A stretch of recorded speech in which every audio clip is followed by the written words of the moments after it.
여러분, 혹시 이런 적 있으신가요? 수십 년간 바쁘게 살아왔는데 어느 순간 전화벨 소리가 뚝 끊긴 것 같은 적. 그 적막함이 가슴을 짓누르는 것 같은 느낌. 사회생활을 뒤로하고 은퇴했을 때 갑자기 아무도 찾지 않는 사람이 된 것 같은 그 고독함. 제가 너무나 잘 압니다.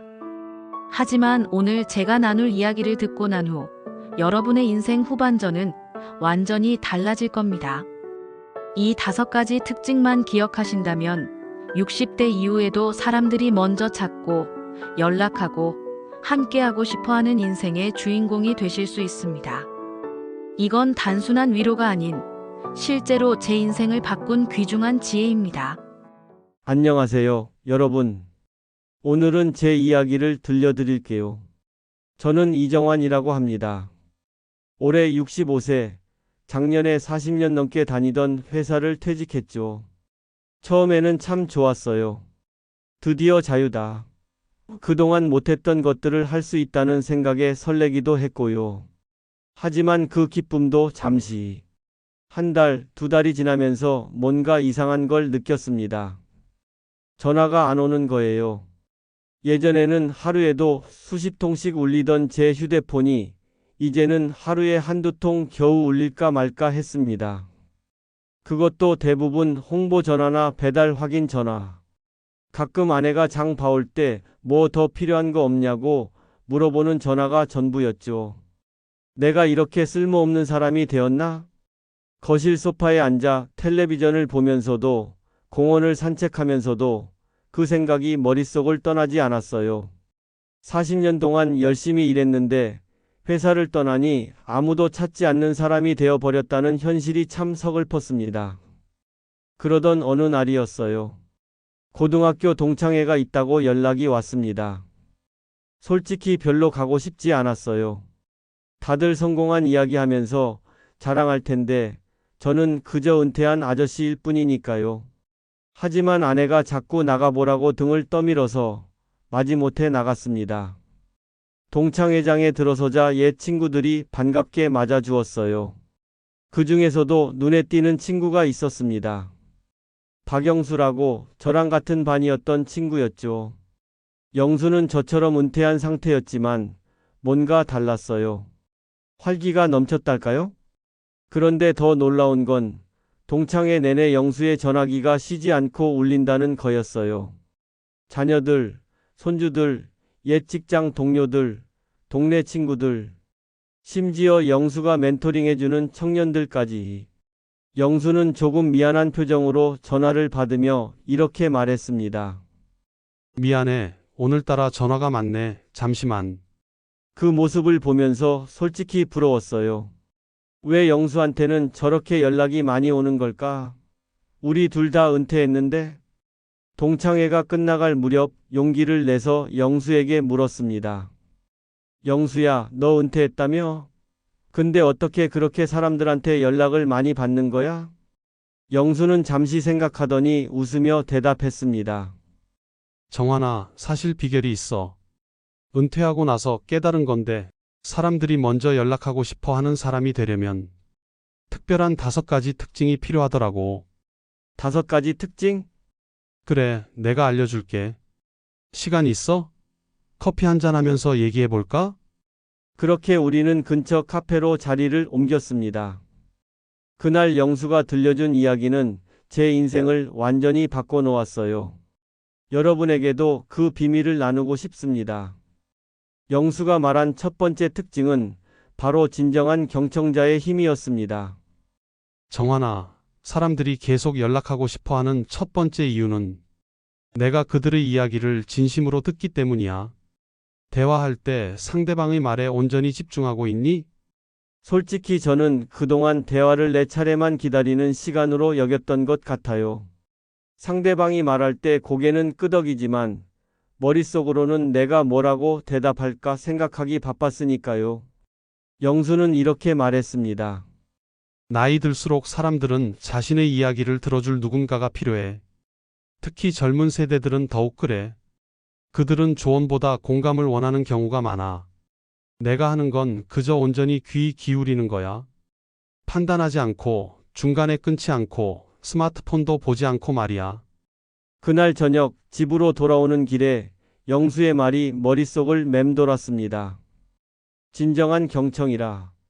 생각해보니 저는 회사에서도 상대방의 말을 제대로 듣기보다는 제 생각을 어떻게 관철시킬지에만 집중했던 것 같아요. 가족들과의 대화에서도 마찬가지였죠. 다음 날 손자가 학교 이야기를 하러 왔을 때 저는 의식적으로 핸드폰을 멀리 두고 아이의 이야기에 집중했습니다. 중간에 조언하려는 충동이 들었지만 그냥 들어주기로 했어요.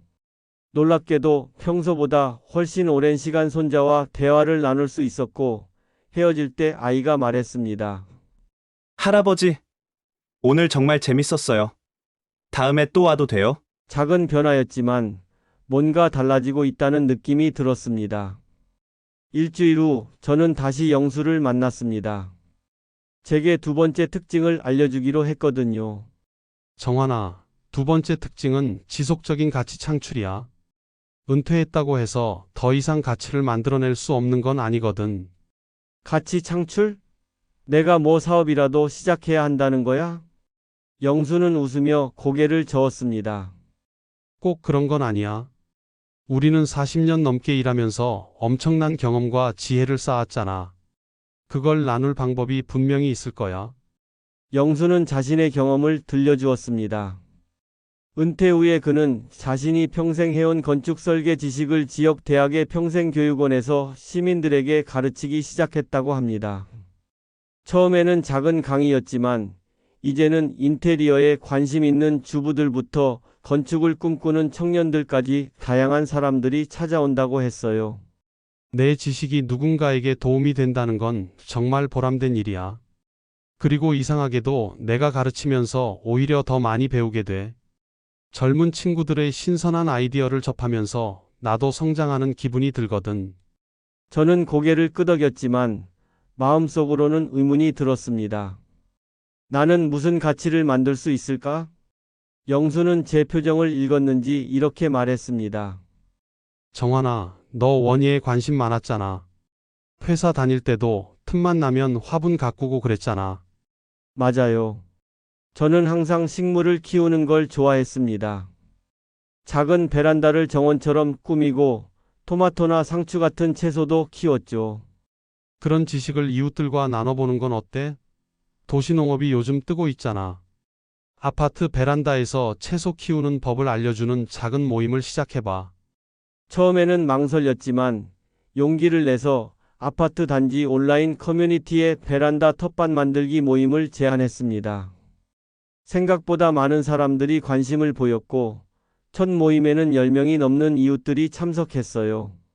저는 제가 40년간 취미로 쌓은 지식을 나누기 시작했습니다. 어떤 채소가 베란다에서 잘 자라는지, 물은 얼마나 자주 줘야 하는지, 해충은 어떻게 자연적으로 방제하는지.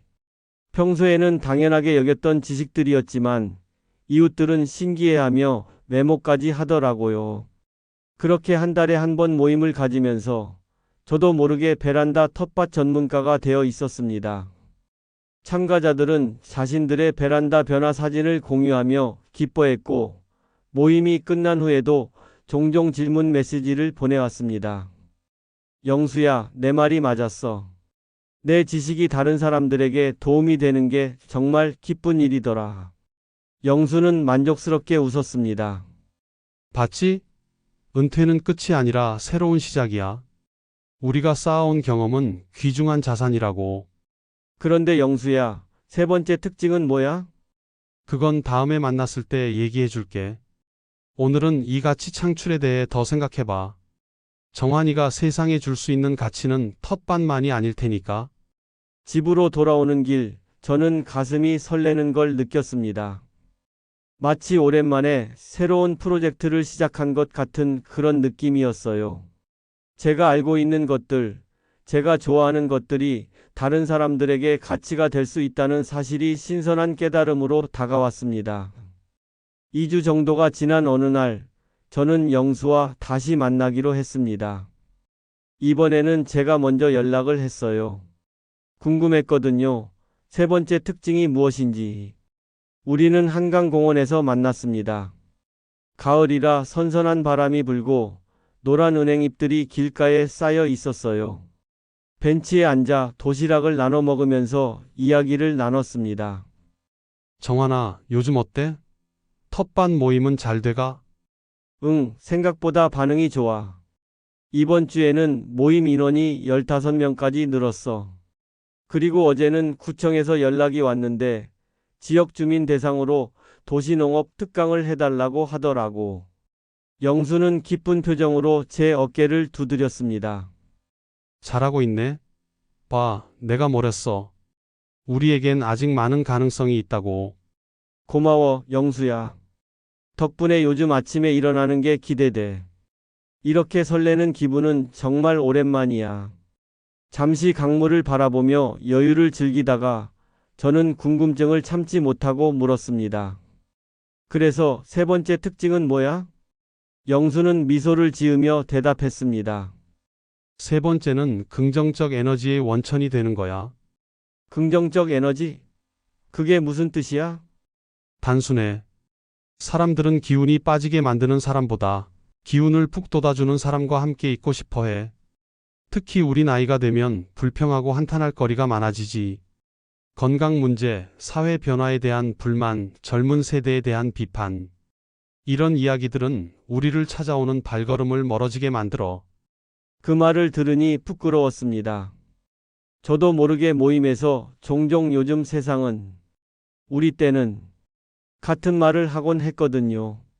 그럼 어떻게 긍정적인 에너지를 줄 수 있을까? 쉬운 방법이 있어. 매일 아침 감사한 일 3가지를 생각하는 거야. 아무리 사소한 것이라도 좋아. 오늘 아침 맛있는 커피를 마셨다든지, 예쁜 꽃을 봤다든지. 그리고 대화할 때는 문제보다 해결책에 집중하는 거지. 이게 안 돼보다는 이렇게 하면 되지 않을까? 라고 말하는 습관을 들이는 거야. 영수의 말을 들으며 저는 문득 제 아내가 종종 하는 말이 생각났습니다. 여보, 당신 요즘 들어 부정적인 말만 늘었어요. 뉴스 보면서도 한숨만 쉬고. 맞아요. 은퇴 후에 저는 모든 것에 불만을 느끼고 있었습니다. 날씨가 좋아도 곧 비 온다더라. 경제 뉴스를 봐도 나라가 망하겠다는 말만 했어요. 영수는 계속해서 말했습니다. 정환아, 우리 나이가 되면 몸도 불편하고 세상도 점점 낯설어져. 그래도 우리가 가진 것들에 감사하는 마음을 잊지 말자. 젊은 세대를 비판하기보다는 그들의 새로운 시각에서 배울 점을 찾아보는 거야. 그러면 자연스럽게 젊은 사람들도 우리를 찾아오게 될 거야. 영수의 말을 듣고 나니 제 대화 패턴을 되돌아보게 되었습니다. 어쩌면 제가 스스로 부정적인 에너지를 내뿜으면서 사람들이 저를 피하게 만들었던 건 아닐까요?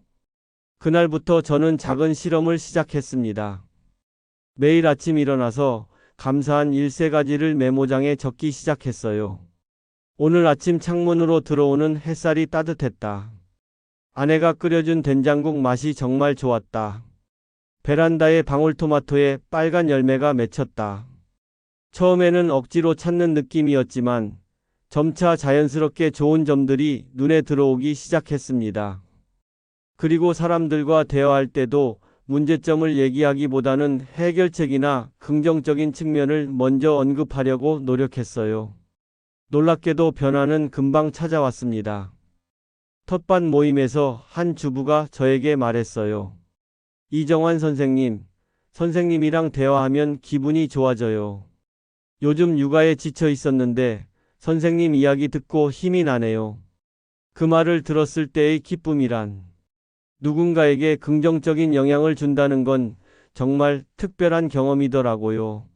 한 달 정도가 지나고 저는 다시 영수를 만났습니다. 이번에는 영수가 운영하는 건축 강좌를 참관하기 위해서였어요.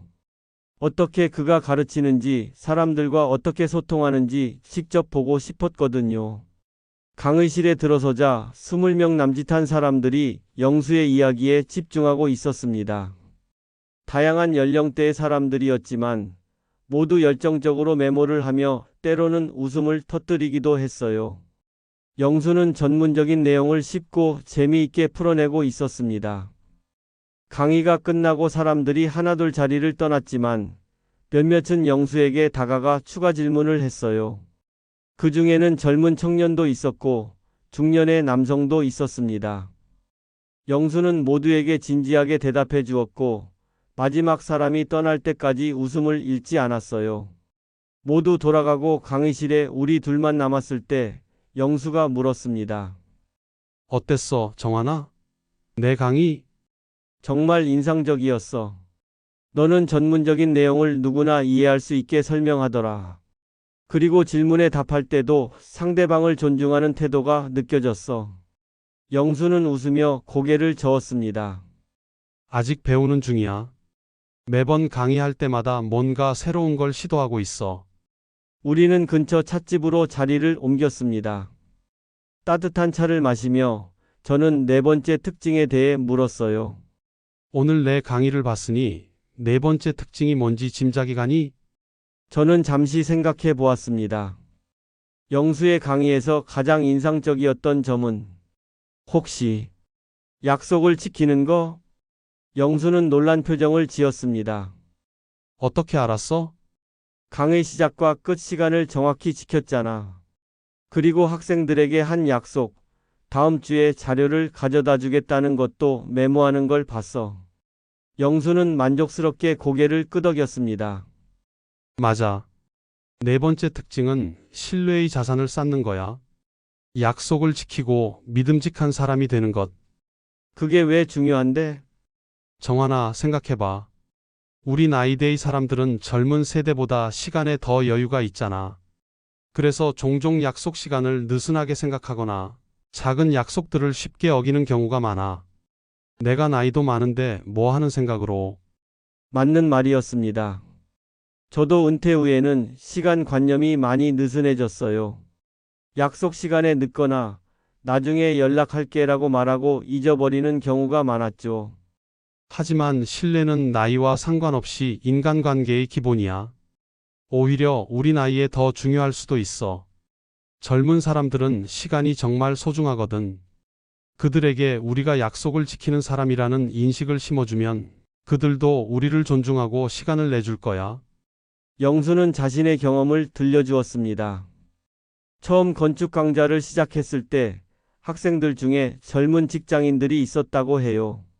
그들은 퇴근 후 바쁜 시간을 쪼개 강좌에 참여했는데 영수가 항상 정시에 시작하고 끝내며 약속한 내용을 꼭 전달하자 그들이 주변 친구들까지 데려오기 시작했다고 합니다. 시간을 지키는 건 상대방을 존중한다는 메시지야. 그리고 작은 약속들을 지키다 보면 사람들은 중요한 일도 우리에게 믿고 맡기게 돼. 저는 제 자신을 돌아보았습니다. 텃밭 모임에서도 가끔 다음에 가져다 줄게라고 했다가 잊어버리는 경우가 있었어요. 그럴 때마다 사람들의 표정에서 실망감을 받지만 크게 신경 쓰지 않았던 것 같습니다. 이제부터는 달라질 거야, 영수야. 작은 약속부터 철저하게 지키는 사람이 될 거야. 그래, 정환아. 약속을 지키는 건 결국 자신을 존중하는 일이기도 해. 우리의 말에 무게를 실어주는 거지.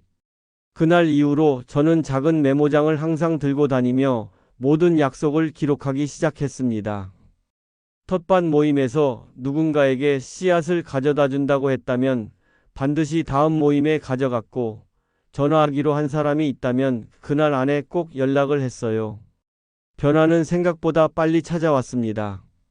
한 달 정도 지났을 때 모임 회원 중 한 분이 저에게 말했어요. 이정환 선생님, 제가 동네 봉사활동 단체에서 활동하고 있는데 혹시 거기서 도시농업 특강을 해주실 수 있을까요? 선생님처럼 믿을 수 있는 분을 찾고 있었거든요. 그 말을 들었을 때 저는 영수의 조언이 얼마나 귀중한지 다시 한번 깨달았습니다. 신뢰는 정말 소중한 자산이었어요. 시간이 흘러 겨울이 찾아왔습니다. 영수와 저는 종종 만나 서로의 근황을 나누곤 했어요. 제 텃밭 모임은 계절이 추워지면서 실내 활동으로 바뀌었습니다. 씨앗 파종 계획을 세우고 베란다 텃밭 구조를 개선하는 방법을 연구하는 등 겨울에도 할 수 있는 활동들을 찾아냈죠. 놀랍게도 모임 인원은 계속 늘어나서 이제는 30명이 넘었고 구청에서도 정기적인 강의 요청이 들어오고 있었습니다. 제 전화기는 더 이상 침묵하지 않았어요.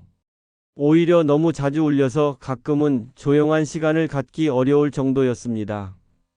어느 추운 겨울날 영수와 저는 따뜻한 찻집에서 만났습니다. 창밖으로 눈이 내리고 있었어요. 정환아, 어때? 요즘 생활은? 정말 믿기지 않을 정도로 달라졌어, 영수야. 은퇴 직후에는 전화 한 통 안 오던 내가 이제는 하루에도 몇 번씩 연락을 받게 됐어. 어제는 지역 방송에서 연락이 왔는데 도시농업에 관한 프로그램에 출연해 달라는 거야. 영수는 활짝 웃으며 말했습니다. 내가 뭐랬어? 너에게는 충분한 가능성이 있다고. 그동안 알려준 4가지 특징들이 정말 큰 도움이 됐어. 진정한 경청, 지속적인 가치 창출, 긍정적 에너지의 원천, 신뢰의 자산. 이런 것들을 의식적으로 실천하다 보니 정말 달라졌어. 그렇다면 이제 마지막 특징을 알려줄 때가 된 것 같네. 저는 기대감으로 눈을 반짝였습니다. 4가지만으로도 제 삶이 이렇게 달라졌는데 5번째 특징은 과연 무엇일까요? 5번째 특징은 평생 학습자의 자세야. 평생 학습자? 그래, 나이가 들었다고 더 이상 배움을 멈추지 않는 거야. 오히려 더 적극적으로 새로운 것을 익히는 거지. 영수는 자신의 스마트폰을 꺼내 보여주었습니다. 화면에는 복잡해 보이는 3D 건축 설계 프로그램이 실행 중이었어요. 보이니? 내가 요즘 배우고 있는 3D 모델링 프로그램이야. 처음에는 정말 어려웠어. 젊은 학생들은 금방 익히는데 나는 며칠을 씨름해야 했지. 하지만 포기하지 않고 계속 배웠어. 이제는 내 강의에 3D 시각 자료를 직접 만들어서 활용하고 있어. 저는 영수의 스마트폰을 신기하게 바라보았습니다. 저도 스마트폰은 있지만 전화와 메시지 정도만 사용할 뿐 복잡한 앱들은 손도 대지 않았거든요. 정환아, 세상은 계속 변하고 있어. 특히 기술의 발전 속도는 정말 빨라. 우리가 이런 변화에 적응하지 못하면 점점 세상에서 소외되는 느낌을 받게 될 거야. 그리고 젊은 세대와의 대화도 어려워지지. 영수 말이 맞았습니다. 저는 종종 손주들이 하는 이야기를 이해하지 못해 멍한 표정을 짓곤 했어요. 인스타니 유튜브니 하는 말들이 낯설게 느껴졌거든요. 나이 든다고 해서 우리의 뇌가 배움을 멈추는 건 아니야. 오히려 경험이 풍부해서 새로운 것을 더 깊이 이해할 수 있는 장점도 있지. 중요한 건 배움에 대한 두려움을 버리는 거야. 그런데 영수야, 솔직히 새로운 기술 배우는 게 좀 부담스러워. 나는 컴퓨터를 잘 다루지도 못하고. 영수는 따뜻한 미소를 지으며 말했습니다. 처음부터 어려운 걸 시도할 필요는 없어. 작은 것부터 시작하면 돼. 예를 들어 유튜브 사용법부터 배워보는 건 어때? 요즘은 유튜브에 모든 종류의 정보가 있거든. 너의 텃밭 지식을 영상으로 만들어 공유하면 더 많은 사람들에게 도움을 줄 수 있을 거야. 유튜브. 그동안 손주들이 자주 얘기했지만 저는 그저 젊은 사람들이 보는 것이라고만 생각했습니다. 하지만 영수의 말을 들으니 호기심이 생겼어요. 어떻게 시작하면 좋을까? 우선 스마트폰으로 유튜브 앱을 열어봐. 내가 도와줄게.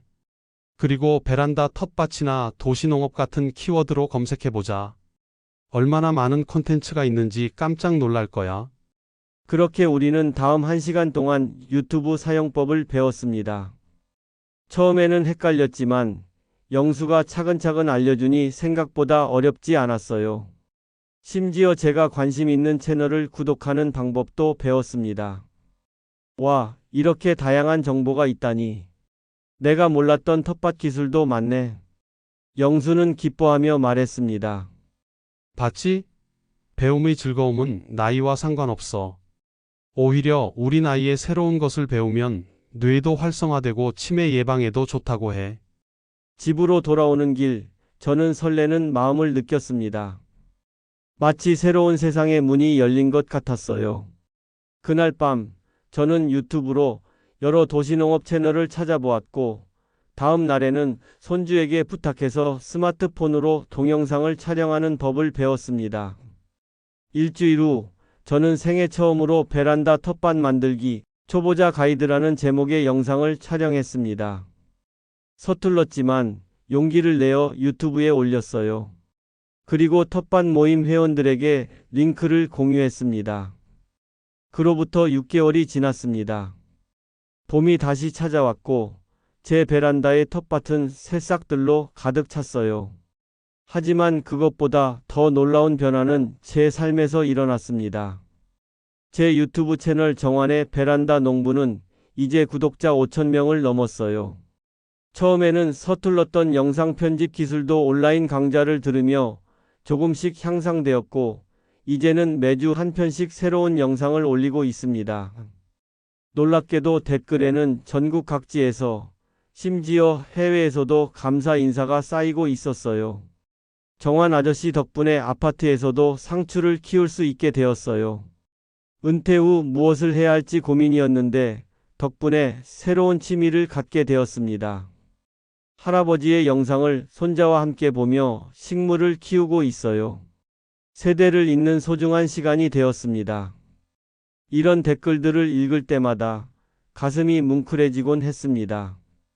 구청에서의 도시농업 강좌는 이제 정기 프로그램이 되었고 인근 지역에서도 강의 요청이 들어오고 있었습니다. 지역 방송에 출연한 후에는 책을 써보라는 제안까지 받았어요. 은퇴 직후 적막했던 제 휴대폰은 이제 하루 종일 울립니다. 영수와 저는 여전히 정기적으로 만납니다. 오늘도 우리는 한강공원 벤치에 앉아봄 햇살을 즐기고 있었어요. 정환아, 어때? 6개월 전과 비교하면 많이 달라졌지? 상상도 못했던 변화야, 영수야. 내가 알려준 5가지 특징을 실천하면서 내 인생이 완전히 바뀌었어. 이제는 아침에 일어나는 게 정말 기대돼. 누군가에게 도움이 되고 배우고 나누는 이 생활이 너무 행복해. 영수는 만족스러운 미소를 지었습니다. 나도 내 변화를 지켜보는 게 정말 기뻐. 그리고 내 유튜브 영상도 열심히 보고 있어. 댓글도 남겼다고. 그래? 어떤 닉네임이야? 영원한 건축가라고 쓰고 있어. 아, 그 친절한 댓글 주인이 너였구나. 항상 따뜻한 말로 용기를 주더라고. 우리는 함께 웃었습니다. 제가 실천한 60 이후에 먼저 연락받는 사람들의 5가지 특징을 다시 한번 정리해 봅니다. 1. 진정한 경청자의 힘, 상대방의 이야기를 온전히 듣고 공감하는 능력. 2. 지속적인 가치 창출, 은퇴 후에도 자신만의 지식과 경험으로 가치를 나누는 태도. 3. 긍정적 에너지의 원천, 불평보다는 감사와 긍정으로 대화하는 습관.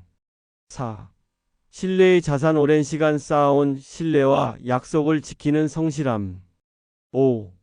평생 학습자의 자세, 새로운 것을 배우고 변화에 적응하는 열린 마음. 이 5가지 특징은 단순한 기술이 아니라 삶의 자세였습니다. 그리고 이 자세는 나이가 들어도 여전히 가치 있는 사람들이 찾고 싶은 사람이 되게 해주었어요. 영수와 이야기를 나누다 보니 문득 한 가지 생각이 떠올랐습니다. 영수야, 내가 알려준 이 5가지 특징이 너무 소중해서 더 많은 사람들과 나누고 싶어. 어떻게 생각해? 좋은 생각이야. 어떻게 나눌 계획이니? 유튜브에 새로운 시리즈를 시작하려고 해. 60 이후에도 불티나게 사랑받는 비결이라는 제목으로. 내 이야기도 들려줘도 될까? 영수는 기쁘게 고개를 끄덕였습니다. 물론이지. 우리 함께 해보자. 내 경험도 나누고 싶어. 그렇게 우리의 새로운 프로젝트가 시작되었습니다. 은퇴 후의 삶이 끝이 아니라 새로운 시작이 될 수 있다는 메시지를 전하는 프로젝트요.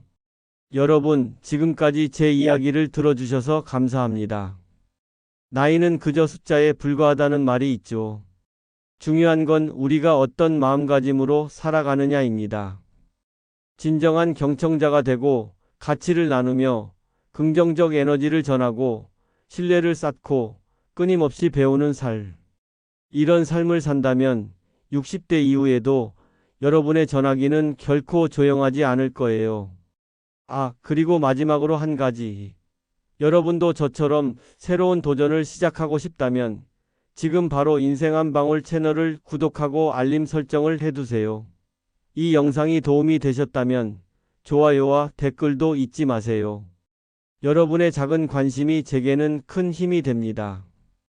은퇴는 끝이 아닌 새로운 시작, 함께 멋진 인생 후반전을 만들어 봐요. 감사합니다.